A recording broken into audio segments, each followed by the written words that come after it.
नमस्कार बच्चों, आशा करता हूं आप सभी स्वस्थ होंगे, मस्त होंगे और अपने अपने उद्देश्यों की प्राप्ति में व्यस्त होंगे। मैं ब्रजेश तिवारी आप सभी का हिस्ट्री मेंटोर मालवी एकेडमी के इस ऑनलाइन लर्निंग प्लेटफॉर्म के यूट्यूब सीरीज सेशन में आप सभी का हार्दिक स्वागत, नंदन और अभिनंदन करता हूं। समय की शिला पर मधुर चित्र कितने किसी ने बनाए, किसी ने मिटाए, किसी ने लिखा आंसुओं से कहानी, किसी ने पढ़ा किंतु दो बूंद पानी, दो बूंद पानी, दो बूंद पानी। तो बच्चों, आज आप सभी का वैदिक सिविलाइजेशन के तीसरे लेक्चर में हार्दिक स्वागत है। बच्चों, हम लोगों ने इसके पहले 2 लेक्चर को देखा। उस लेक्चर के अंतर्गत हम सभी ने वैदिक सभ्यता के जो मूलभूत चीजें हैं कि वैदिक ग्रंथ कौन कौन से हैं, वैदिक संहिता क्या क्या है, ब्राह्मण ग्रंथ क्या हैं, अरण्यक क्या हैं, उपनिषद क्या हैं, और उन चारों वेदों को जिनके विषय में हम वैदिक सभ्यता में डिटेल में पढ़ते हैं, हम लोगों ने दूसरे लेक्चर में उन सभी चीज़ों को बहुत अच्छे से देखने की कोशिश की, प्रयास किया। ठीक है, आज हम लोग मुख्य रूप से वैदिक सभ्यता के अन्य विशेषताओं पर बात करने वाले हैं। अन्य विशेषताओं में हम लोग सबसे पहले उसके भौगोलिक विशेषताओं को आज देखने वाले हैं। अगर मैं भौगोलिक विशेषताओं की बात कर रहा हूं तो हम इसके अंतर्गत मुख्य रूप से यह देखेंगे कि यह सभ्यता ऋग्वेद काल में अर्थात 1500 से 1000 बीसी के अंतर्गत और उत्तर वैदिक काल में 1000 से 600 बीसी के अंतर्गत भारत के किन किन भूभाग में अपना विस्तार कर रही है, किन किन क्षेत्रों में यह अपना फैलाव कर रही है, अपनी बसावट को दर्ज करा रही है। तो आज हम लोग मुख्य रूप से यही सब देखने वाले हैं। मैं आपका समय बिल्कुल जाया नहीं होने दूंगा और बिल्कुल समय ज्यादा न खर्च करते हुए सीधे स्लाइड पे आता हूं और कुछ टेक्स्ट हम लोग पढ़ते हैं, साथ ही साथ डायग्राम बना के मैप के थ्रू उन सभी चीजों को समझने का प्रयास करेंगे। ठीक है, तो हम लोग सीधे आते हैं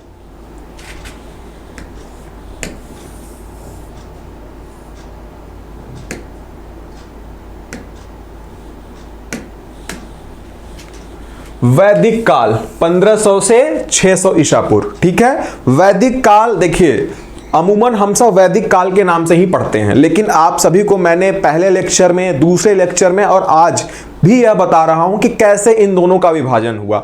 दोनों के विभाजन की जो सबसे बड़ी आधार रेखा रही या आधारशिला रही वह लौह की प्राप्ति रही। ठीक है, लौह की प्राप्ति हमें 600 बीसी में हो रही है और इसके प्राप्ति के साथ ही हम यह देख रहे हैं कि दोनों कालखंड, दोनों सभ्यताओं में एक बहुत बड़ी कालखंड या विभाजन रेखा हमें नजर आ रही है। रीजन क्या है कि उसके जो भी विशेषताएं हैं, उनकी विशेषताएं हमें इस कालखंड की विशेषताओं में बिल्कुल दृष्टिगोचर नहीं हो रहे हैं, बहुत परिवर्तित रूप में हमें दिखाई दे रहे हैं। इस वजह से हम वैदिक काल को 2 कालखंड में पढ़ते हैं। ठीक है, और इनकी भौगोलिक विशेषताओं को भी हम इन्हीं 2 कालखंडों के अंतर्गत पढ़ने वाले हैं।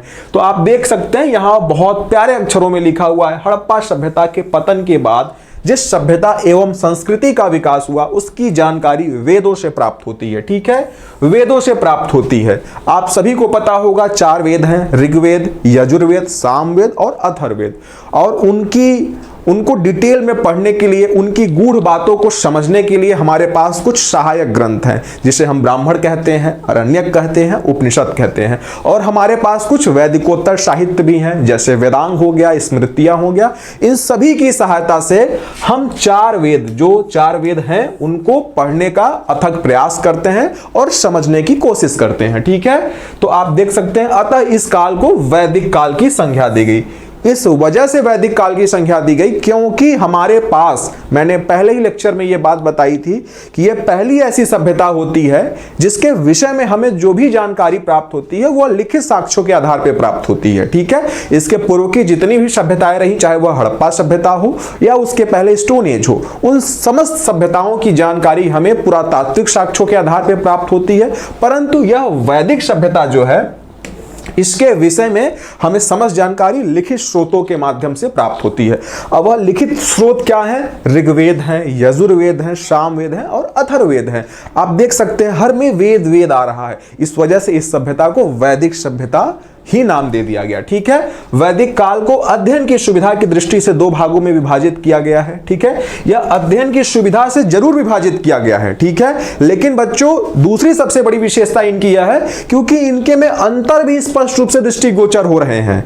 अगर आप भौगोलिक विशेषताओं के ही अंतर्गत इस चीज को देखें जिसको आज हम लोग देखने वाले हैं, तो ऋग्वेद काल में इनका जो विकास हो रहा है, इनका विकास कश्मीर घाटी में, उधर अफगानिस्तान में, इधर राजस्थान के क्षेत्रों में इनका विकास हो रहा है, इनका बसावट देखने को मिल रहा है, इनकी उपस्थिति दर्ज की जा रही है। लेकिन वही आप जब उत्तर वैदिक काल में देखेंगे तो उत्तर वैदिक काल में यह गंगा यमुना दोआब से आगे बढ़ रहे हैं और कहां तक चले जा रहे हैं, ये गंडक नदी तक चले जा रहे हैं। तो यह जो परिवर्तन है, इसी परिवर्तन की वजह से हमको इसको विभक्त करना पड़ा, इसका पार्टीशन करना पड़ा। ठीक है, यही बात यहां कही जा रही है। तो आप देख सकते हैं प्रथम पूर्व वैदिक काल या ऋग्वैदिक काल, द्वितीय उत्तर वैदिक काल।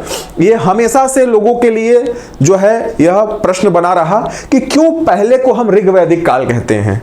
ठीक है, यह जो हमारा 1500 से 1000 BC का समय है, इसको हम क्यों ऋग्वैदिक काल कहते हैं। तो बच्चों मैं बार बार यह बात बताता हूं और जब तक यह चैप्टर चलेगा, यह यूनिट चलेगा, मैं बार बार बताऊंगा भी। क्यों? क्योंकि इस समय की जानकारी हमें मात्र एक ग्रंथ उपलब्ध कराती है जिसे हम ऋग्वेद कहते हैं। ठीक है, ऋग्वेद में 10 मंडल हैं, 8 अष्टक हैं, 1028 के आसपास सूक्तियां हैं और 10,580 के आसपास टोटल मंत्र हैं, ऋचाएं हैं, जिसके माध्यम से हमें इस कालखंड की जानकारी प्राप्त होती है, वह एकमात्र ऋग्वेद है। ठीक है, और बाकी के जो बचे कालखंड हैं अर्थात 1000 से 600 BC, उसकी जानकारी के लिए हमारे पास अथर्ववेद है, सामवेद है, यजुर्वेद है और उसके साथ साथ ब्राह्मण ग्रंथ, अरण्यक, उपनिषद, ये समस्त जो वैदिक संहिताएं हैं, यह हमें उसके बाद के कालखंड की बहुत डिटेल में जानकारी अवेलेबल कराती हैं। ठीक है,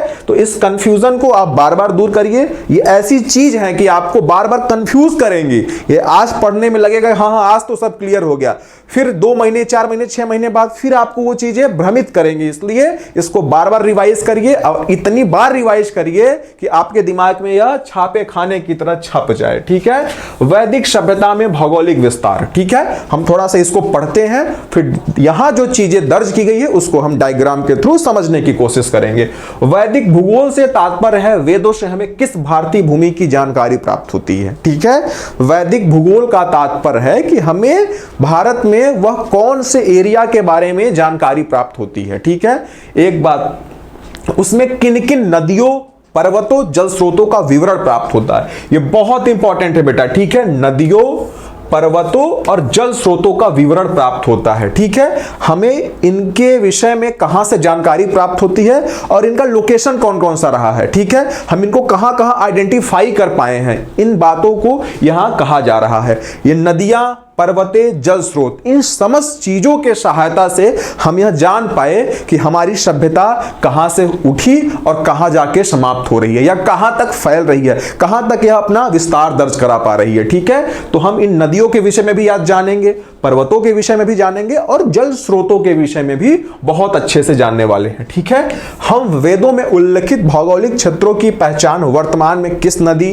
पहाड़ व भूभाग से करते हैं। ठीक है, ये वैदिक भूगोल के अंतर्गत आने वाली चीजें हैं।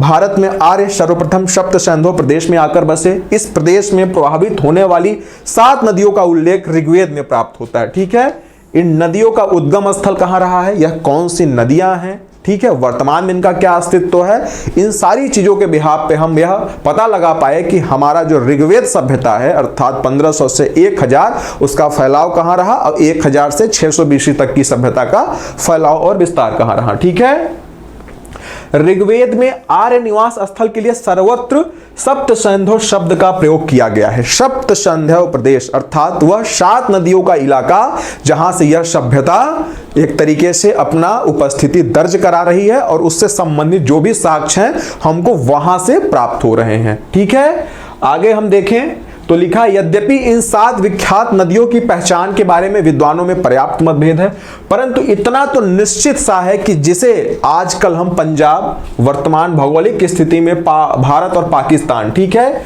जैसे आपको पता होगा जो पूर्वी पंजाब है वह भारत का हिस्सा है और पश्चिमी पंजाब जो है वह पाकिस्तान का हिस्सा है वर्तमान में। और यह बात कब की जा रही है, जब अखंड भारत हुआ करता था, अर्थात समस्त पाकिस्तान और समस्त अफगानिस्तान भारतीय भूभाग का हिस्सा हुआ करता था। आज भी भारत में एक बहुत बड़ा वर्ग है, भारत की अधिसंख्य जनसंख्या अफगानिस्तान और भारत को अपना क्षेत्र मानती है, अखंड भारत की कल्पना करती है। यह उस समय की बात है, ठीक है, के नाम से पुकारते हैं। उसी के लिए और उससे कुछ विस्तृत भूखंड को ऋग्वेद में सप्त सिंधव कहा जाता है। क्या कहा जाता है? सप्त सिंधव कहा जाता है, ठीक है।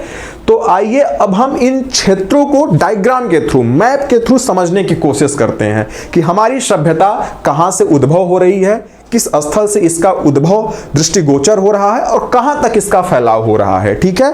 तो हम सबसे पहले जिस क्षेत्र के विषय में या जिस भौगोलिक क्षेत्र के विषय में जानेंगे वो है ऋग्वेद, ठीक है। क्या है? ऋग्वेद कालीन भौगोलिक विस्तार, ठीक है। ऋग्वेद कालीन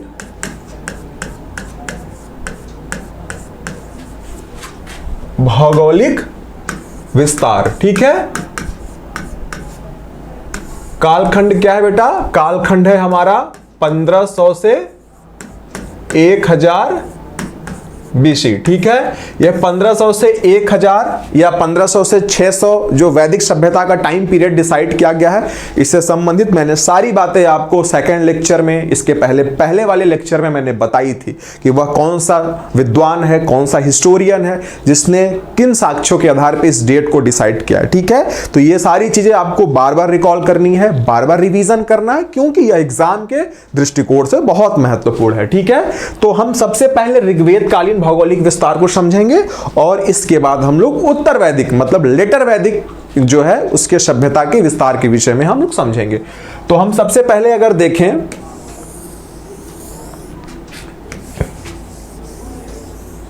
ठीक है, तो ये वाला जो इलाका है बेटा,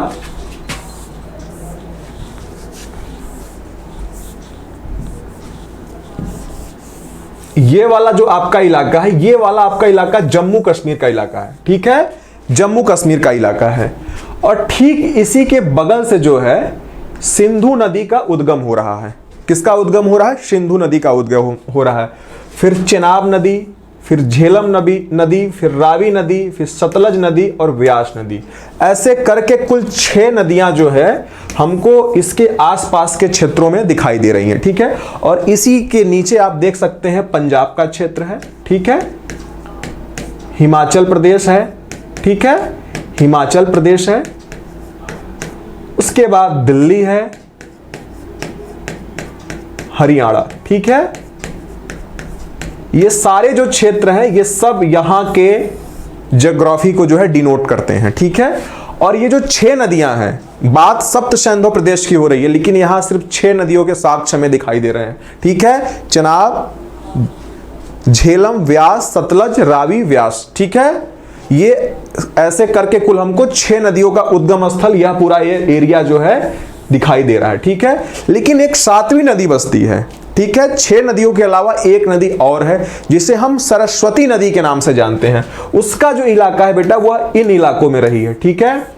आज सरस्वती नदी को विलुप्त नदी मानी जाती है और ऐसा कहा जाता है कि घग्गर हाकरा के नाम से ये बहा करती थी।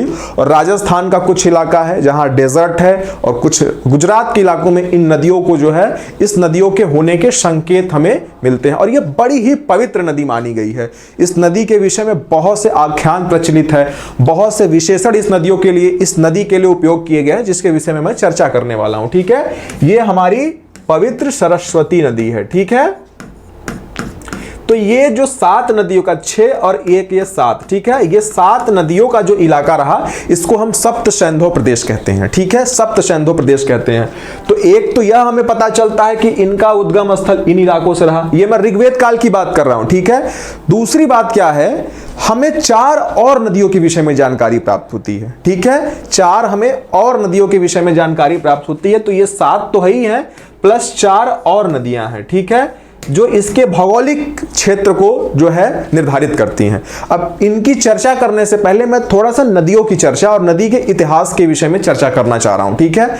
जैसे आप लोगों को पहले भी बताया गया है कि जो वैदिक संहिता है, वैदिक संहिता मतलब चारों वेद, ब्राह्मण, अरण्यक, उपनिषद, ठीक है, इनको अगर मिला लिया जाए तो कुल 31 नदियों का उल्लेख है।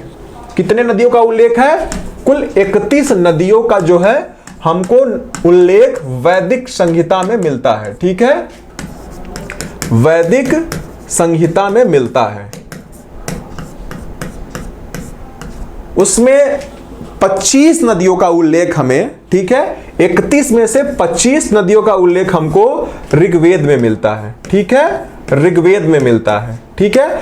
और 25 में से 21 नदियों का जो हमें उल्लेख मिलता है वह हमको नदी सूक्त में मिलता है। किसमें मिलता है? नदी सूक्त में मिलता है। जब मैंने दूसरे लेक्चर में आपको ऋग्वेद के सभी मंडलों के विषय में पढ़ाया था तो उसमें जो हमारा 10वां मंडल था, 10वें मंडल में 3 सूक्त हैं।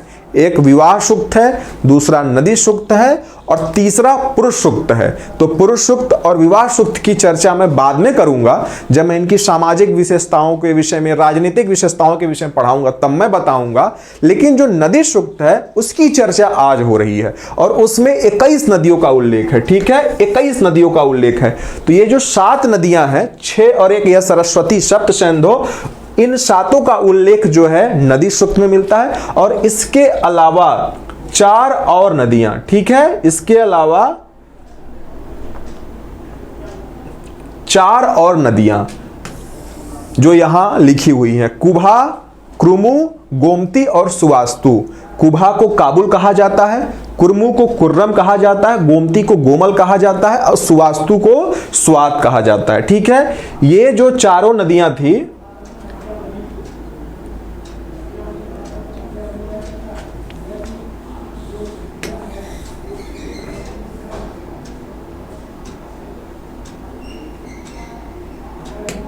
ठीक है, ये जो चारों नदियां थी इनका जो क्षेत्र था ये इन क्षेत्रों में बहुत ज्यादा हमें दिखाई देती हैं, ठीक है। ये जो क्षेत्र था ये अफगानिस्तान का इलाका था। कौन सा इलाका था? अफगानिस्तान का। आप सभी को पता होगा कि भारत के पश्चिमी इलाके में अफगानिस्तान स्थित है, ठीक है, अफगानिस्तान स्थित है।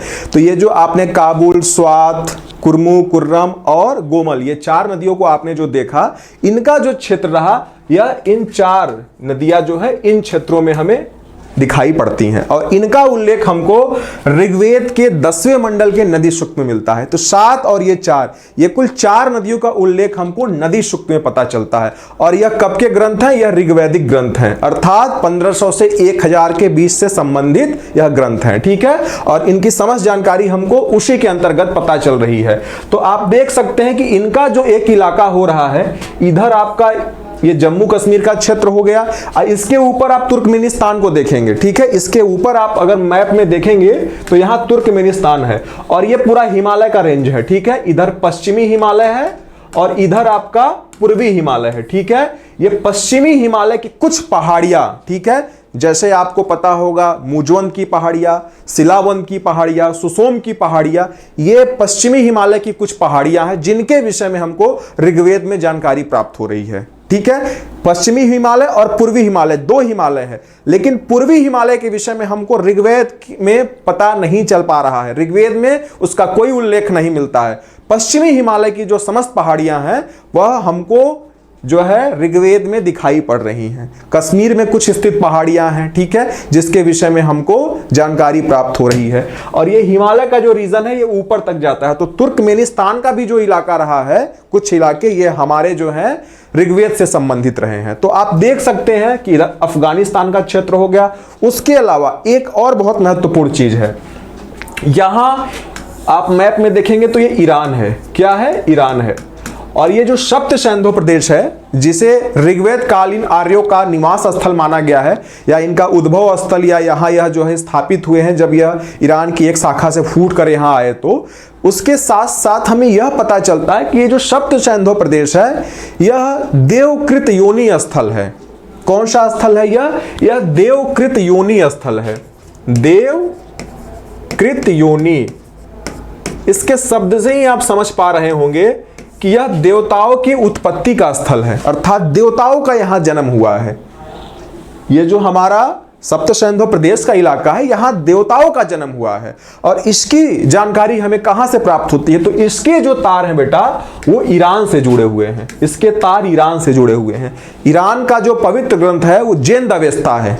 क्या है? जेंद अवेस्ता। जेंद अवेस्ता यह ईरान का पवित्र ग्रंथ है। और इस ग्रंथ में अहुर मज्जा जो असुरों का देवता है, ठीक है, असुरों का देवता अहुर मज्जा, अहुर मज्जा ये असुरों का देवता है। इसके विषय में हमें जानकारी प्राप्त होती है जैन अव्यवस्था ग्रंथ में, और उसमें कुछ इस प्रकार से लिखा हुआ है कि ये जो अहुर मज्जा है, जो असुरों का, राक्षसों का देवता है, यह पूर्व की ओर से यहां आया है। कहां से? पूर्व की ओर से यहां आया है। और ऋग्वेद में, ठीक ऋग्वेद में क्या कहा जा रहा है कि यह जो देवकृत योनि स्थल है, अर्थात सप्त सिंधु का जो इलाका है, यहां देवासुर संग्राम हुआ है। क्या हुआ है? देवासुर संग्राम हुआ है। देवासुर संग्राम के विषय में आप सभी ने अपने घरों में, अपने दादा दादी, बड़े बुजुर्गों से इस कहानी के विषय में आपने, इस घटनाक्रम के विषय में आपने सुना होगा, देवासुर संग्राम। ठीक है, देवासुर संग्राम ये होता है बेटा कि इसमें देवताओं की और असुरों की लड़ाई होती है। देवताओं की, असुरों की लड़ाई होती है, बड़ी भीषण लड़ाई होती है, और फाइनली आप सभी को परिणाम पता है, देवताओं की जीत होती है, सत्य की जीत होती है, और असत्य की हार होती है, असुरों की हार होती है। और असुरों का जो नेता होता है, असुरों का जो देवता होता है, असुरों का जो पूजनीय देवता होता है, वह होता है अहुर मज्जा। और इन क्षेत्रों से यह भाग के ईरान के क्षेत्रों में जाके शरण लेता है। ठीक है, तो वहां का जो पवित्र ग्रंथ जैन अव्यवस्था है, वहां अहुर मज्जा के विषय में यह कहा गया है कि युद्ध के पश्चात यह पूर्व दिशा से पश्चिम दिशा की ओर आया। ठीक है, तो हमको इसके पैरेलल जो ग्रंथ है उसके माध्यम से भी यहां की जानकारी प्राप्त हो रही है। ठीक है, तो हमारी जो भौगोलिक विशेषताएं हैं, खासकर ऋग्वेद की जो विशेषताएं हैं, उसको ये साक्ष्य जो है पुष्ट कर रहे हैं और स्ट्रांग बना रहे हैं कि आपके जो मत है बिल्कुल सही मत है। तो जो इतिहासकार हैं वह इन्हीं सब साक्ष्यों के आधार पर यह कह रहे हैं कि जो ऋग्वेद सभ्यता के लोगों का विस्तार है, वह इधर आप अफगानिस्तान के इन 4 नदियों के विषय में आप लोगों ने देख लिया।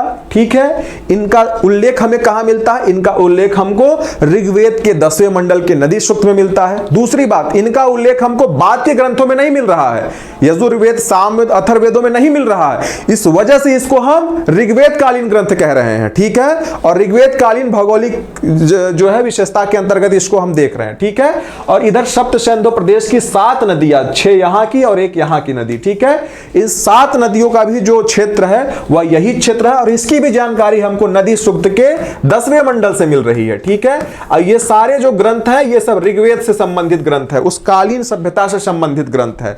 तो इन सब साक्ष्यों के आधार पर हमने यह कहा कि हमारी सभ्यता जो है उत्तर, पश्चिम और उत्तर की ओर आप देख सकते हैं, इधर सप्त सिंधु का प्रदेश और पश्चिम की ओर अफगानिस्तान तक जा रही है। ठीक है, हम ईरान को ऐड नहीं कर रहे हैं, इसलिए नहीं ऐड कर रहे क्योंकि ईरान के ग्रंथों के माध्यम से हमको यहां की जानकारी प्राप्त हो रही है। ठीक है, इसके साथ साथ आप देख रहे हैं ये जो पंजाब, हिमाचल प्रदेश और दिल्ली हरियाणा का जो क्षेत्र है बेटा, इस क्षेत्र के लिए इतिहासकारों ने जो है ऋग्वेद में एक अलग शब्द खोजा है। ठीक है, और वह शब्द है ब्रह्मावर्त प्रदेश। क्या है? ब्रह्मावर्त प्रदेश। पंजाब, हिमाचल प्रदेश, दिल्ली, हरियाणा के लिए ब्रह्मावर्त प्रदेश नामक हमको एक शब्द जो है पता चलता है। ठीक है, ऐसा कहा जाता है कि इन क्षेत्रों में जो है देवताओं की उत्पत्ति हो रही है, ये सभी क्षेत्र देवताओं से संबंधित हैं, इसलिए इसको क्या कहा जा रहा है? ब्रह्मावर्त प्रदेश कहा जा रहा है।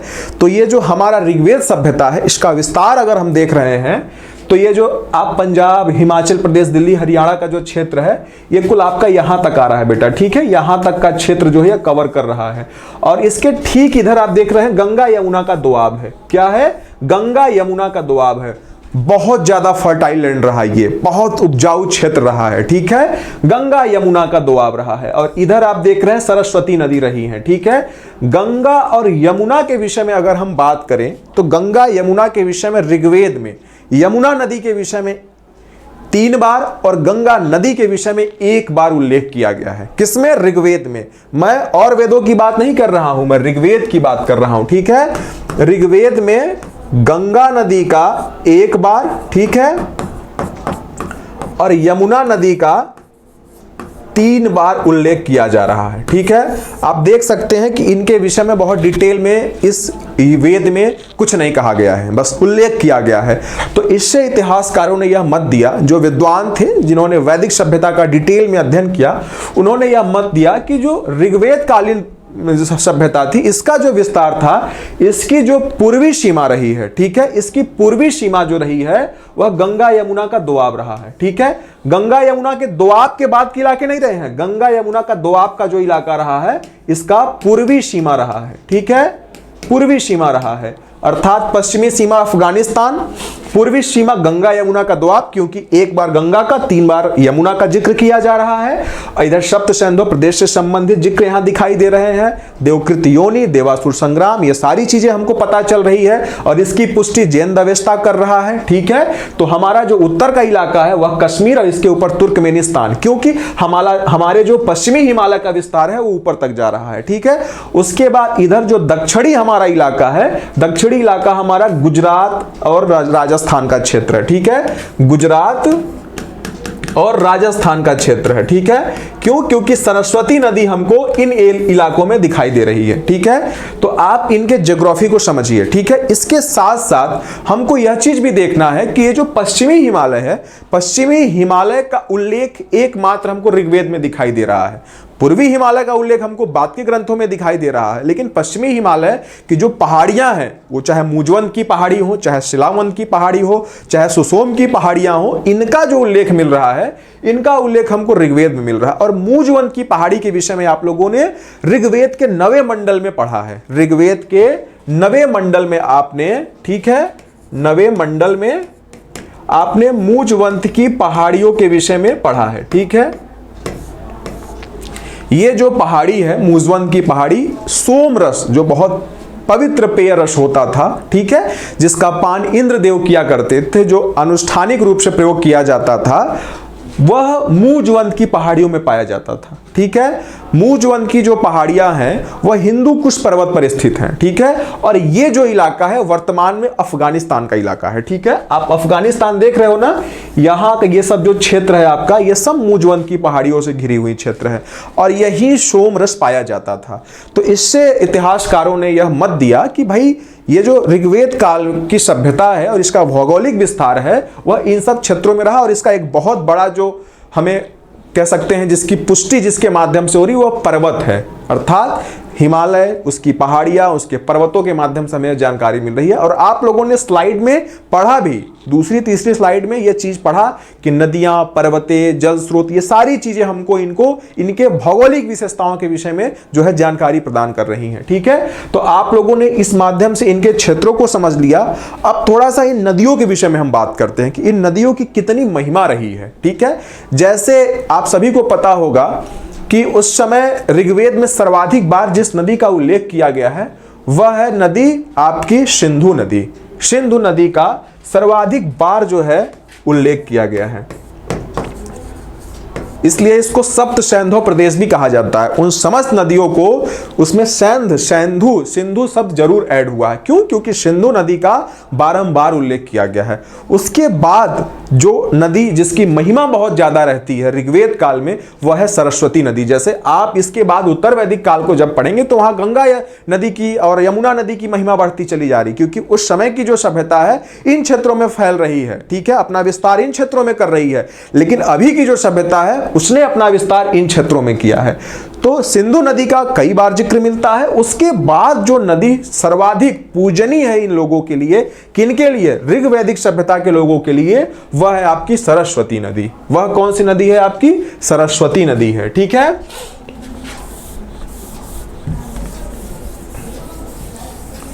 वह आपकी सरस्वती नदी है।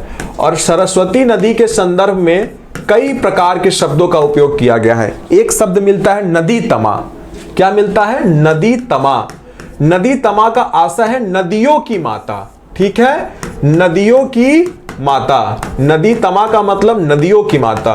एक शब्द है माते तमा, माताओं की माता। माते तमा, ठीक है, माताओं की माता। तीसरा शब्द मिलता है देवतमा, देवताओं की माता। क्या मिलता है? देवतमा, देवताओं की माता। नदी तमा, माते तमा, देवतमा। नदियों की माता, माताओं की माता, देवताओं की माता। अगर ऐसे शब्द, ये जो थोड़े से संस्कृत निष्ठ शब्द हैं, अगर ऐसे शब्द आपको आपके एग्जाम में मिल रहे हैं और उनसे संबंधित अर्थ अगर पूछे जा रहे हैं, तो अगर इसको ध्यान से आप पढ़ लेंगे तो मैं ये दावे के साथ कह सकता हूं कि कभी आप गलत नहीं हो सकते हैं। ठीक है, तो ऐसे शब्द सरस्वती नदी के लिए उपयोग किया जा रहा है। देखिए, ये जो नदी से संबंधित सवाल है बेटा ना, ये बच्चों को बहुत कंफ्यूज करता है कि कौन सी नदी का कितना उल्लेख है, कितनी नदियों का कितनी बार उल्लेख है, कौन सी नदी कहां थी। ये बड़ा भ्रम पैदा करने वाला सवाल है। अब बच्चे हमेशा इसमें कंफ्यूज रहते हैं। तो मैंने कई बार बताया और आज भी बता रहा हूं कि 31 नदियों का उल्लेख समस्त वैदिक संहिताओं में मिलता है, जिसमें 25 नदियां जो है वह ऋग्वेद में दर्ज की गई हैं और उसमें 25 में से जो 21 नदियां हैं उनका उल्लेख हमको कहां मिलता है, 10वें मंडल के नदी सूक्त में मिलता है। ठीक है, तो इन सब चीजों को आप अपने स्टिकी नोट्स में लिख लीजिए और अपने दीवार पे चस्पा करके रोज इसको रिवाइज करिए ताकि आप भविष्य में इसको भूलें ना। ठीक है, उसमें भी सिंधु नदी का सर्वाधिक बार जिक्र किया गया है और सरस्वती नदी को सबसे पवित्र नदी और पूजनीय नदी बताया गया है। क्यों? क्योंकि इसको नदी तमा कहा जा रहा है, नदियों की माता, माते तमा माताओं की माता, और देव तमा देवताओं की माता इसको कहा जा रहा है। तो ये सारे फैक्ट्स को आप जानते रहे। और इसके साथ साथ गंगा यमुना, गंगा नदी का मात्र 1 बार जिक्र मिलता है और यमुना नदी का 3 बार जिक्र मिलता है। ठीक है, और यही वजह रही कि इनका जिक्र कम मिल रहा है, जिसके वजह से यह ऋग्वेद सभ्यता की पूर्वी सीमा हो रही है।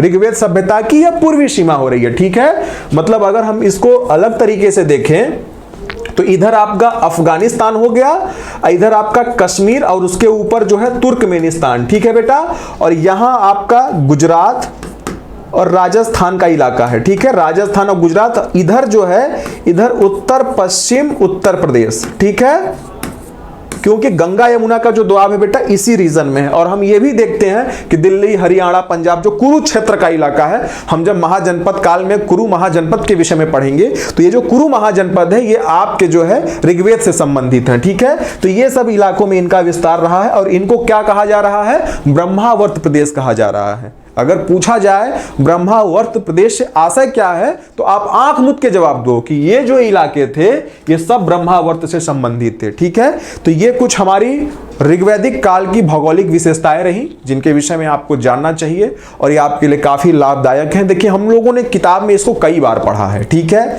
चाहे वह आप केसी श्रीवास्तव की किताब उठाइए, चाहे उपिंदर सिंह की किताब उठाइए, चाहे आर.एस. शर्मा की किताब उठाइए, चाहे रणधीर चक्रवर्ती की किताब उठाइए, सभी ने इस सब विषय में बताया। लेकिन ये हमें बार बार भ्रम पैदा हमारे दिमाग में करती हैं क्योंकि इनको हम समझ नहीं पाते हैं कि कहना कोई क्या क्या चाह रहा है। ठीक है, अगर हम इनको मैप के थ्रू पढ़ रहे हैं, डायग्राम के थ्रू पढ़ रहे हैं और हमारे दिमाग में ये सब चीजें अगर चल रही हैं कि ये कहां है, ये कहां, ये कहां है, तो ये हमें कभी नहीं भूलने वाली हैं। ठीक है, और आपको पढ़ना इसी प्रकार से। देखिए कारण क्या है इस तरीके से पढ़ाने का, आज की एग्जाम का जो पैटर्न हो चुका है बेटा, अब वह वन लाइनर एग्जाम टाइप का पैटर्न नहीं रह गया है कि तुम्हारे बाप का क्या नाम था, तुम्हारे नाना का क्या नाम था, 4 ऑप्शन है, नाना हमारे वहां दिख रहे हैं, नाना के ऊपर जो है नाना के चरण छुओ, नाना 4 नंबर दिला देंगे। अब वो सारा सेटअप चेंज हो गया है।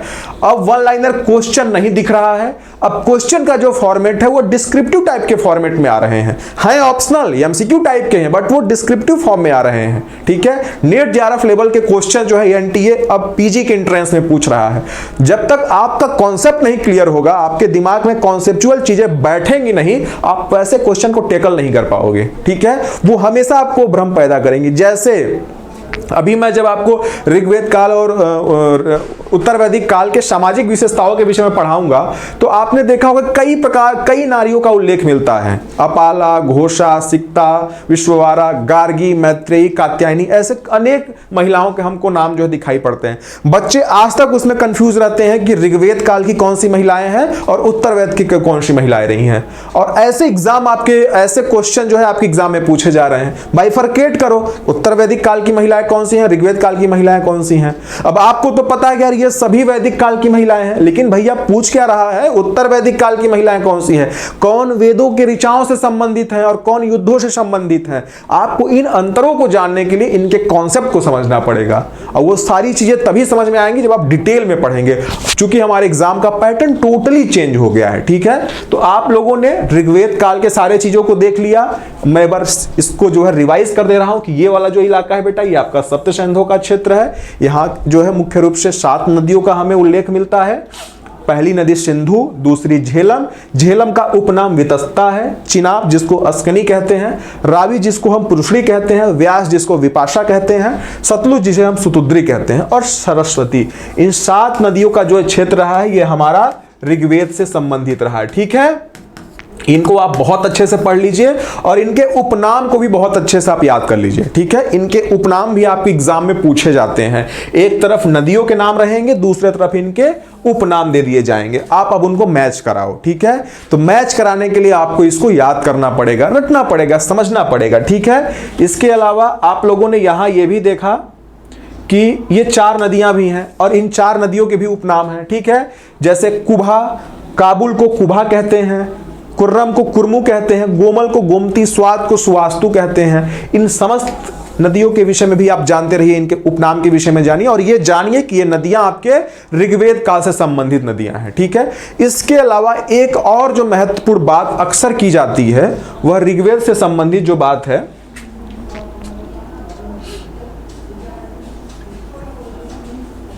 ये है कि ऋग्वेद में समुद्र शब्द का तो प्रयोग मिलता है, परंतु विद्वानों का इस बात पर मतभेद है कि पूर्व वैदिक आर्य वास्तविक समुद्र से परिचित थे या नहीं थे। अभी आपने नदियों की बात की, पहाड़ों की बात की। पहाड़ों के विषय में मैंने बताया कि पश्चिमी हिमालय का जो क्षेत्र रहा है, ठीक है, ये जो आपका पश्चिमी हिमालय है बेटा, ये वाला जो इलाका है, पश्चिमी हिमालय में मुजवंत की पहाड़ियां, ठीक है, शिलावंत और उसके बाद सुसोम, ठीक है, ये सब और भी बहुत से इसमें पर्वतें हैं। ये सब आपके पश्चिमी हिमालय से संबंधित है और पश्चिमी हिमालय का जो संबंध है वो ऋग्वेद से संबंध है, ठीक है, क्योंकि इसका उल्लेख हमको ऋग्वेद में मिलता है। तो आप लोगों ने, ठीक है, नदियों के विषय में पढ़ लिया, पर्वतों के विषय में पढ़ लिया और क्षेत्रों के विषय में पढ़ लिया, लेकिन एक और बात आती है, वह है समुद्र, जिसको हम जल स्रोत कहते हैं, ठीक है। इसके विषय में बड़ा मतभेद है ऋग्वेद में। कुछ लोग कहते हैं कि समुद्र था, कुछ लोग कहते हैं समुद्र नहीं था। तो फाइनली क्या था, इसको हम अगर देखें तो मैक्स मुलर के विचार से पूर्व वैदिक आर्य वास्तविक समुद्र से परिचित थे, ठीक है। मैक्स मुलर ने क्या कहा है कि ऋग्वेद के जो आपके पूर्व वैदिक आर्य, इन द सेंस ऋग्वेद के जो आर्य हैं वह वास्तविक समुद्र से परिचित थे। राम शरण शर्मा, जिनको हम आर एस शर्मा कहते हैं, और कीथ, ठीक है, इनका कहना है कि ऋग्वैदिक आर्य वास्तविक समुद्र से अपरिचित थे। इनके अनुसार ऋग्वेद में उल्लिखित समुद्र शब्द विशाल जल राशि का द्योतक है, ठीक है, न कि वास्तविक समुद्र का। Ramsar Sharma and Keith say that the Rigvedic Aryans were unfamiliar with the actual sea. According to them, the word Samudra mentioned in Rigved denoted a vast body of water and not the actual sea. ठीक है, मतलब जहां अधिकाधिक मात्रा में जल का स्रोत दिखाई दे रहा है वह उसको उस प्रकार से जो है डिनोट कर रहे हैं, ना कि उसको समुद्र के रूप से डिनोट कर रहे हैं, ठीक है। तो हमको इन क्षेत्रों के इस पहलू के विषय में भी जानना होगा। जैसे आपने नदियों के विषय में जाना, वैसे आपको समुद्रों के विषय में जानना है कि ज्ञान था कि नहीं था। तो एक डिबेट यही होता है कि समुद्र था, दूसरा डिबेट यह होता है कि समुद्र वह नहीं था, वाकई में वह एक जो था वह अधिकाधिक जल स्रोतों का एक भंडारण जैसा कुछ था, ठीक है। ऐसे प्रकार की चर्चाएं हमें दिखाई देती हैं। तो ये हमारा जो रहा, ये हमारा आपका ऋग्वेद काल के भौगोलिक विस्तार रहे। अब हम लोग इसके बाद जो है उत्तर वैदिक काल के भौगोलिक विस्तार को देखते हैं, ठीक है। तो अगर उत्तर वैदिक के भौगोलिक विस्तार के विषय में देखें तो इनकी जो भौगोलिक सीमा थी बेटा, वह पूर्वी प्रदेशों में थी।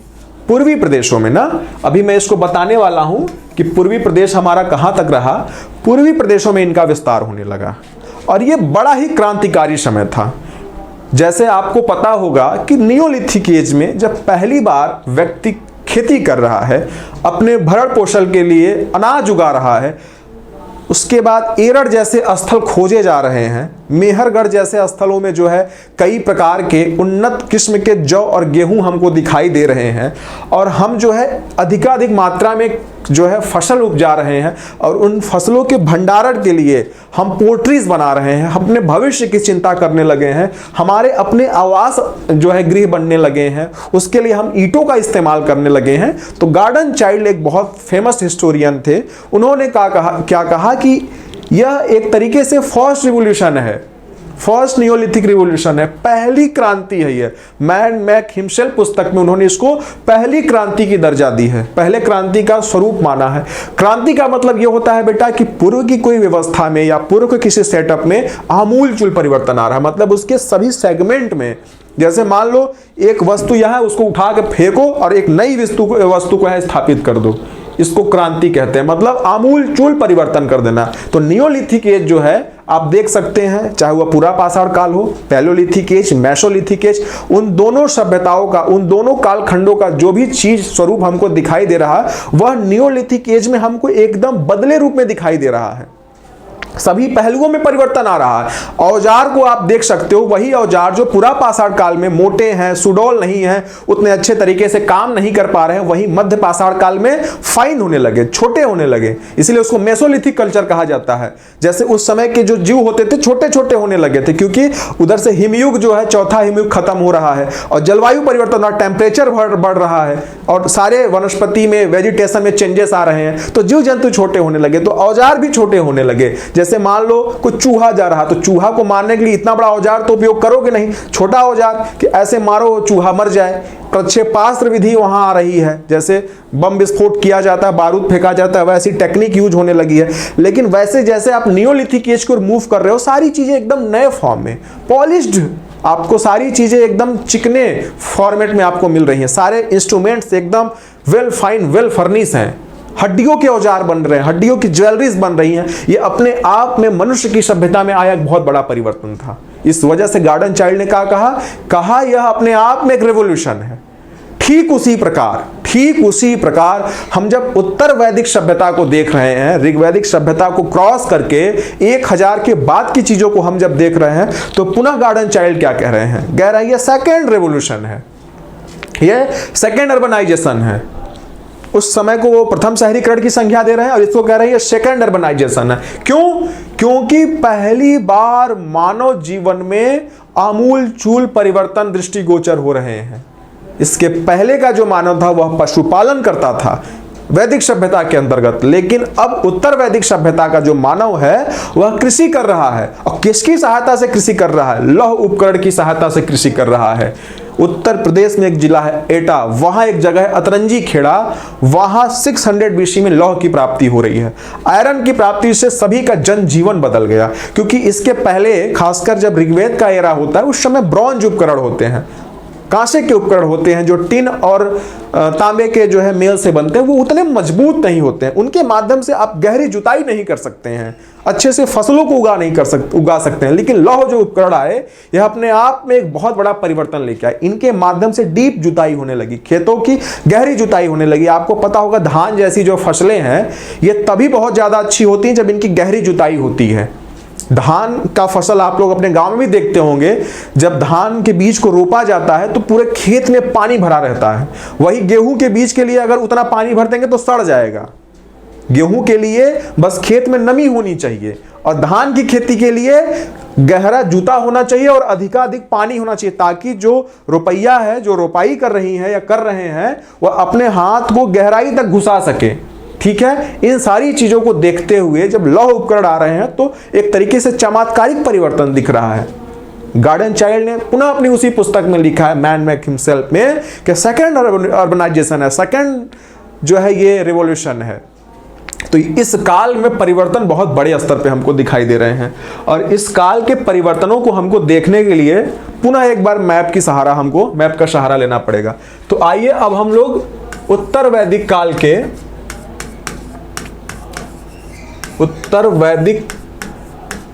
के 1000 से 600 BC, ठीक है, भौगोलिक विशेषताओं को देखते हैं। ठीक है, तो आप देख सकते हैं, ठीक है, ये आपका गंगा यमुना का दोआब का इलाका है। ठीक है, गंगा यमुना का दोआब इलाका है। आपको पता होगा, अभी आपने ऋग्वेद काल के भौगोलिक विशेषताओं को देखा, उनके विस्तार को, फैलाव को देखा, तो उस दौरान आपने देखा कि ये समस्त क्षेत्र जो है ये आपके ऋग्वेद काल के अंतर्गत आ रहे हैं। ठीक है, तो अब हमारा जो उत्तर वैदिक काल का भौगोलिक विस्तार का दायरा है वो अब बढ़ गया। ये तो पहले से शामिल है, ये क्षेत्र तो पहले ही हमारे साथ हो चुके हैं, अब हम इससे आगे बढ़ रहे हैं। और आगे बढ़ने में जो सबसे सहायक है हमारे लिए वह लौह उपकरण है, लौह की प्राप्ति है। लेकिन इसके अलावा कुछ और भी चीजें हैं जिसके माध्यम से हम अपना फैलाव विस्तार कर रहे हैं। ठीक है, पहला क्या है? पहला लौह उपकरण है। ठीक है, पहला लौह उपकरण है, और दूसरा जो है बेटा आपसी संघर्ष। किसके बीच में? राजाओं के बीच में आपसी संघर्ष। जब आपको मैं ऋग्वेद काल की, वैदिक काल के ऋग्वेद और उत्तर वैदिक काल की जब मैं आपको राजनीतिक विशेषताएं पढ़ाऊंगा तो उसमें आपको यह भी पता चलेगा कि ऋग्वेद काल में कुल रहता है, परिवार होता है, कबीला होता है, ठीक है, जन रहता है और उसका मुखिया जो है विषपति, गोपति, कुलपति जैसे जैसे नामों से उनको संबोधित किया जाता है। लेकिन जैसे हम उत्तर वैदिक काल में मूव करते हैं वही जन अब जनपद हो जाता है, ठीक है, और महाजनपद काल में वही जनपद महाजनपद काल के नाम से जाना जाता है, ठीक है। तो अब जन और जनपद की लड़ाई शुरू हो गई है। जनपद मतलब अब राजा जो है अब कबीलों के रूप में नहीं रह रहे हैं, अब वह क्षेत्रों के रूप में अपने आप को विकसित कर रहे हैं और उसमें जो कमजोर है वह मारा जा रहा है, उस पे मजबूत व्यक्ति अपनी सत्ता स्थापित कर रहे हैं और अब क्षेत्रों का विस्तार हो रहा है, ठीक है, क्षेत्रों में वृद्धि हो रही है। तो वृद्धि हमारी किन दिशाओं में हो रही है? इन क्षेत्रों में हो रही है, ठीक है। तो आप देख सकते हैं जनपद का विकास, ठीक है, जनपद का विकास हो रहा है और अब हम कबीलाई संस्कृति से, ठीक है, कबीलाई संस्कृति से हम जो है क्षेत्रीय संस्कृति की ओर बढ़ रहे हैं, ठीक है, क्षेत्रीय संस्कृति की ओर हम लोग अब आगे बढ़ रहे हैं, ठीक है, क्षेत्रीय संस्कृति की ओर हम उन्मुख हो रहे हैं। तो ये दो बहुत बड़े कारण होते हैं हमारा इन क्षेत्रों में फैलाव विस्तार जो है दर्ज होने के लिए, ठीक है। अब हम उन साक्ष्यों की बात करते हैं जो हमें यह बताते हैं कि हम किन किन क्षेत्रों में कहां तक फैले, ठीक है। इतिहास बिना साक्ष्यों के प्रूफ नहीं हो सकता है। हम किसी भी चीज को कहानी के माध्यम से नहीं बता सकते हैं, हमें उसके पुष्टि के लिए साक्ष्य भी चाहिए। तो हमारे उत्तर वैदिक कालीन जो साक्ष्य हैं उसमें जो सबसे बड़ा साक्ष्य आता है वो होता है सतपथ ब्राह्मण। सतपथ ब्राह्मण, ठीक है, यह बहुत महत्वपूर्ण ब्राह्मण ग्रंथ है और इसके माध्यम से हमें उत्तर वैदिक काल के विस्तार के विषय में बेटा पता चलता है, ठीक है। तो सतपथ ब्राह्मण में एक कहानी है, कहानी कथा जो भी आप कह लें, और बहुत प्रचलित कथा है। हम जब यूजी के टाइम में पढ़ रहे होते हैं तो फर्स्ट ईयर में ही हमें यह कहानी सुना दी जाती है। आप सभी ने सुना होगा, वह कहानी है विधेद माधव की कथा। विधेद माधव की कथा, ठीक है, वह कहानी है विधेद माधव की कथा, ठीक है, विधेद माधव की कथा। यह बहुत बहुत प्रसिद्ध यह कहानी है। इसमें दो कैरेक्टर होते हैं, एक विदेथ माधव और दूसरे इनके गुरु जो है गौतम राहुगढ़, ठीक है, गौतम राहुगढ़। इन दोनों से संबंधित जो है विदेथ माधव की कथा है और इस कथा का जो उल्लेख मिलता है वह सतपथ ब्राह्मण ग्रंथ में मिलता है। और ऐसा कहा जाता है कि जो विधेद माधव थे ये बहुत ही दैवी शक्ति के राजा थे। इनके चरित्र में दैवी गुण विद्यमान थे और इनका चरित्र बड़ा मजबूत था और इनका आभा मंडल हमेशा प्रकाश की तरह चमकता रहता था। इनके ऊपर इनके गुरु गौतम राहुगढ़ की हमेशा कृपा छाया दृष्टि हमेशा बनी रहती थी। कृपा दृष्टि से यह भरपूर व्यक्ति रहा करते थे, ठीक है। यह एक बार अपने मुख से, अपने जिह्वा की सहायता से वैश्यावर नर अग्नि का उल्लेख करते हैं। वैश्वानर अग्नि का जो है उल्लेख या उच्चारण करते हैं। वैश्वानर अग्नि जो है यह ऐसी अग्नि होती है जो कभी नहीं बुझती है। अगर एक बार यह जल गई तो भस्म करके ही मानेगी, ठीक है। इसका स्वरूप कुछ जवानी जैसा होता है कि एक बार चढ़ गया तो जब तक ढलान पे नहीं जाएगा तब तक वह खत्म नहीं होने वाला है। तो ये जो वैश्वानर अग्नि है यह कुछ उसी स्वरूप का था। एक बार अगर इसका जिक्र हो गया तब यह रुकने वाली अग्नि नहीं है, यह भस्म करके ही, खाक राख करके, सब कुछ फूंक फाक के ही यह शांत होने वाली अग्नि थी। गौतम राहुगढ़ की आशीर्वाद से, कृपा दृष्टि से जो है आपके विधेद माधव ने एक बार अपनी जिह्वा से इस अग्नि का उच्चारण किया। परिणाम स्वरूप अग्नि की ज्वाला धधक उठी, भड़क गई। कहां से भड़की? ऐसा कहा जाता है उस समय यह लोग सरस्वती नदी के तट पर थे, ठीक है। ये दोनों महापुरुष जो है सरस्वती नदी के तट पर थे और वहां जो है वैश्यावर नर अग्नि का इन्होंने उच्चारण किया। परिणाम स्वरूप अग्नि की ज्वाला धधक गई और अग्नि की ज्वाला इन क्षेत्रों की ओर आगे बढ़ी, ठीक है, इन क्षेत्रों की ओर आगे बढ़ रही है। इन क्षेत्रों की ओर आगे बढ़ते बढ़ते उन्हें आगे एक और नदी मिलती है, ठीक है, आगे एक और नदी मिलती है, उस नदी का जो नाम है, उस नदी का नाम है गंडक नदी। ठीक है, उस नदी का नाम है गंडक नदी। इस नदी का उपनाम है सदा नीरा नदी। ठीक है, सदा नीरा नदी।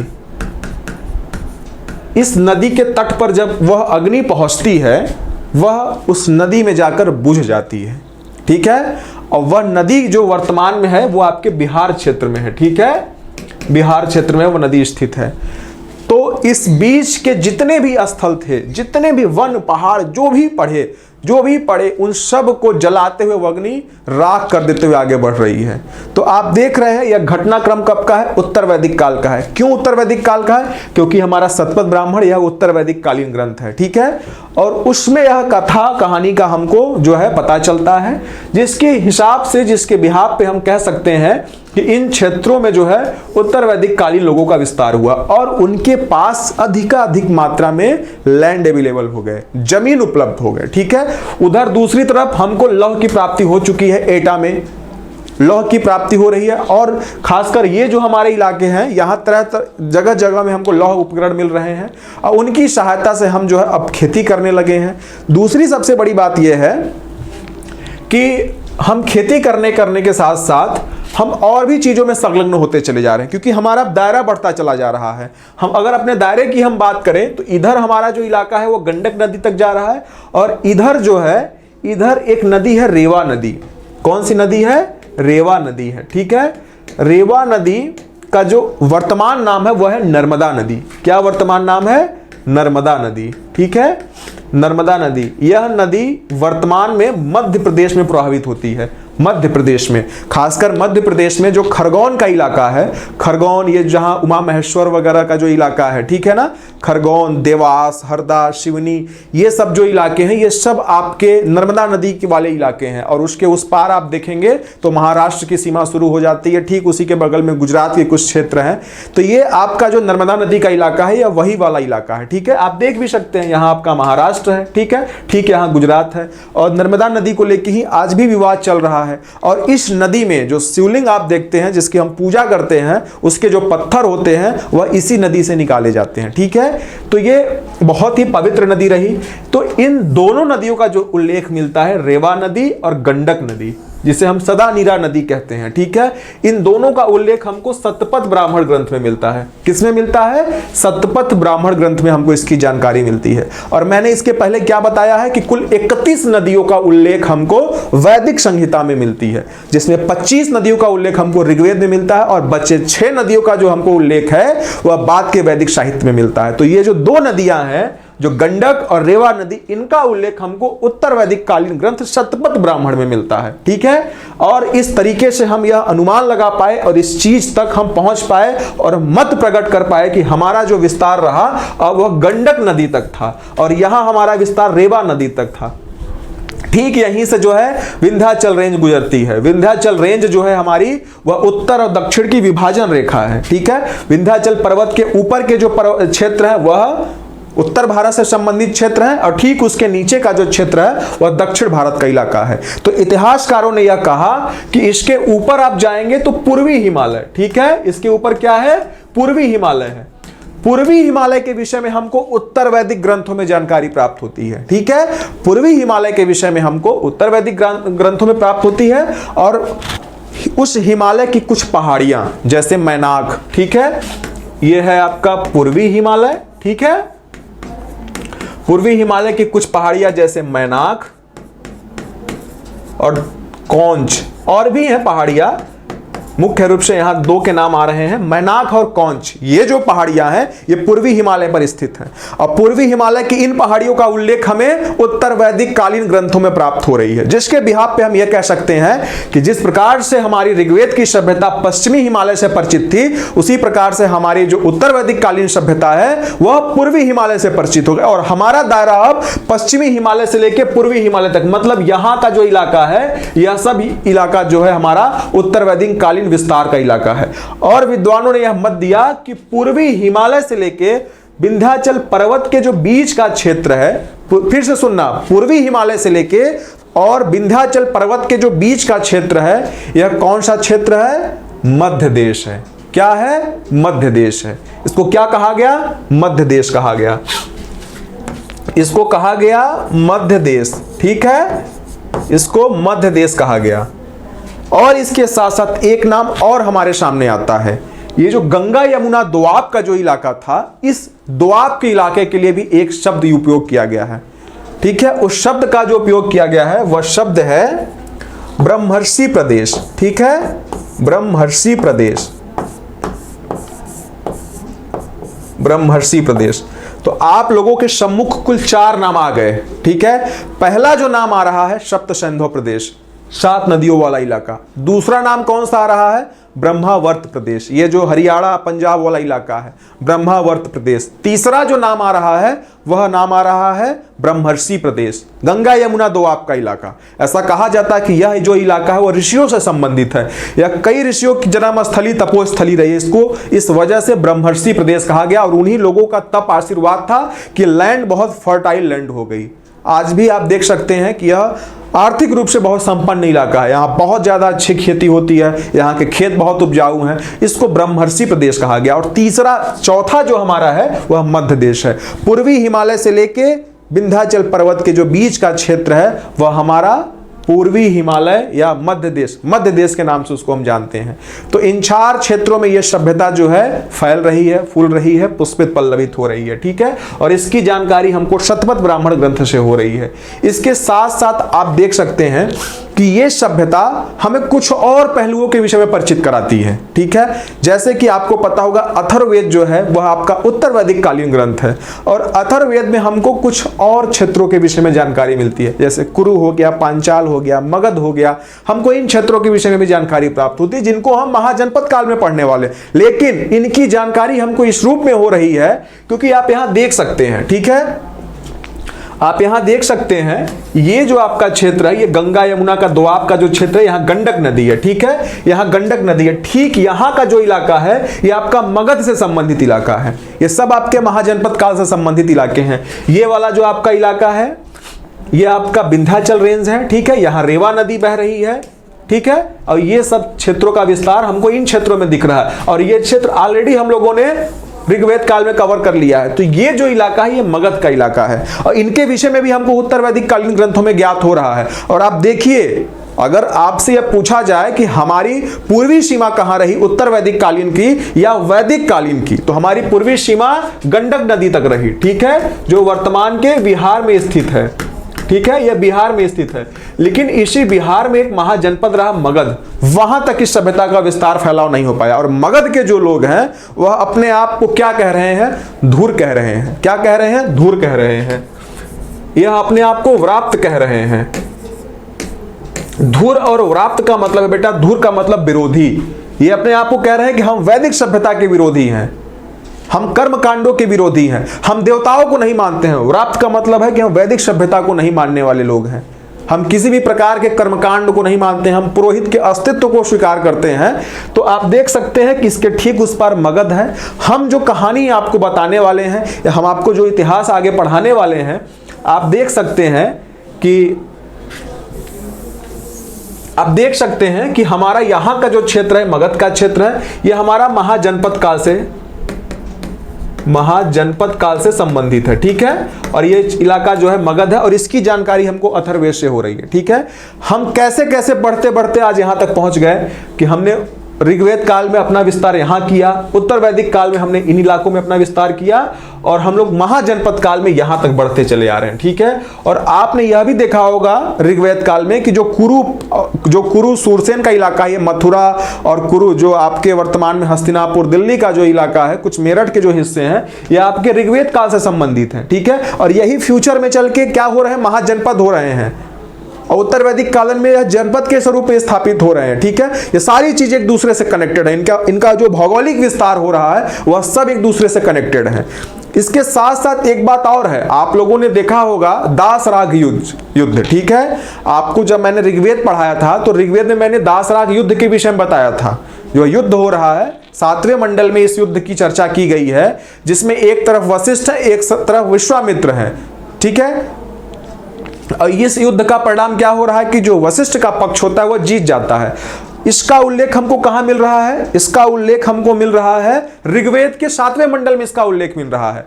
लेकिन ये जो इलाका है जहां ये संघर्ष लड़ा जा रहा है, ये आपका गंगा यमुना के दोआब के आसपास का क्षेत्र है, ठीक है। और वो जो राजा है, जो राजा विश्वामित्र के पक्ष से हैं, आपको पता होगा कि उसमें 5 आर्य थे, 5 अनार्य थे। वो जो राजा हैं वो आपके गंगा यमुना दोआब के क्षेत्र से संबंधित हैं, ठीक है। और यह युद्ध रावी नदी के तट पे लड़ा जा रहा है। इसका परिणाम क्या हो रहा है कि जो सुदास होते हैं, वशिष्ठ के जो राजा होते हैं, उनकी जीत होती है। लेकिन ये इलाका कहां तक है? ये इलाका गंगा यमुना दोआब का इलाका है और यहां भौगोलिक विशेषताओं की बात कर रहे हैं। तो इतिहासकारों ने यह मत दिया कि हमारा जो बॉर्डर पॉइंट है ऋग्वैदिक काल का, वो गंगा यमुना का दोआब का क्षेत्र है, क्योंकि उसके बाद हमारा कोई साक्ष्य नहीं मिल रहा है। उसके बाद का हमारा जो साक्ष्य मिल रहा है वह आपके उत्तर वैदिक कालीन संबंधित साक्ष्य हैं, ठीक है। और बहुत से अंतर्दृष्टि गोचर हो रहे हैं। इसके पहले के जो युद्ध लड़े जा रहे हैं, वो चाहे आपके वैदिक काल के युद्ध हो, वो गायों के लिए युद्ध लड़े जा रहे हैं। और उत्तर वैदिक काल में जो युद्ध लड़े जा रहे हैं, वो क्षेत्रों के लिए युद्ध लड़े जा रहे हैं, वह साम्राज्य के लिए युद्ध लड़े जा रहे हैं। और यही युद्ध आपको विशाल रूप में महाजनपद काल में देखने को मिलेगा। तो ये बेटा जो इनकी भौगोलिक विशेषताएं हैं, बहुत एक दूसरे से कनेक्टेड हैं, ठीक है। विभाजन रेखा भी है इनमें, स्पष्ट विभाजन रेखा, कालखंड का विभाजन है, लेकिन बहुत कनेक्टेड है, ठीक है। कहानियां बहुत जुड़ी हुई हैं। जैसे हमारा ये दासराक युद्ध के माध्यम से हमारा ये बॉर्डर पॉइंट पता चलता है, लेकिन राजाओं का जो उल्लेख है वह राजा इन्हीं आसपास के क्षेत्रों से थे। तो ऐसा कहा गया कि ये लोग वहां जाके युद्ध लड़े हैं रावी नदी के तट पे, और इनका यह जो विभाजन रेखा को हम मान लेते हैं। तो आप अगर देख रहे हैं कि हमारा जो उत्तर वैदिक कालीन सभ्यता है वह इधर अफगानिस्तान को तो कवर कर ही रही है, क्योंकि हम ऋग्वेद काल में वहां तक फैल चुके हैं, ठीक है। उसके बाद यहां हमारा तुर्कमेनिस्तान हो गया, कश्मीर का इलाका हो गया, ठीक है। इसके साथ साथ इधर अब हम लोग कहां तक आ गए हैं? इधर हम लोग एक समय तक गुजरात और जो है राजस्थान के इलाके में रहते हैं, लेकिन अब हमारा जो विभाजन रेखा विंध्याचल पर्वत हो गया है, ठीक है। विंध्याचल पर्वत हो गया बेटा। और यहां हम लोग गंगा यमुना दोआब से आगे बढ़कर गंडक नदी तक पहुंच गए, ठीक है। गंडक नदी तक पहुंच गए। तो अगर आपसे यह सवाल पूछा जाए, वह चाहे डिस्क्रिप्टिव फॉर्म में आए, चाहे असर्शन रीजन टाइप के फॉर्म में आए, चाहे मैच द फॉलोइंग फॉर्म में आए, या वन लाइनर फॉर्म में आए, तो अब मैं उम्मीद करता हूं कि आपका यह सवाल गलत नहीं हो सकता है, ठीक है। आप इनके विस्तार को देख सकते हैं। एक समय इनकी विभाजन रेखा ये होती है और एक समय ये यहां आ जाते हैं, और इसके आसपास, इसके पार का जो इलाका है वह मगध का क्षेत्र है, जिसको हम महाजनपद काल में पढ़ेंगे, ठीक है। इनको हम महाजनपद काल में पढ़ेंगे। तो ऐसी इनकी भौगोलिक विशेषताएं हैं।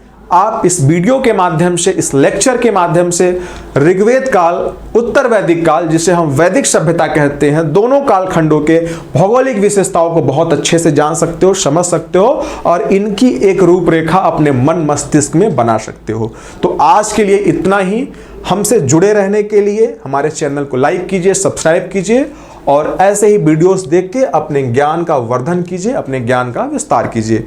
आप सभी को बहुत बहुत धन्यवाद।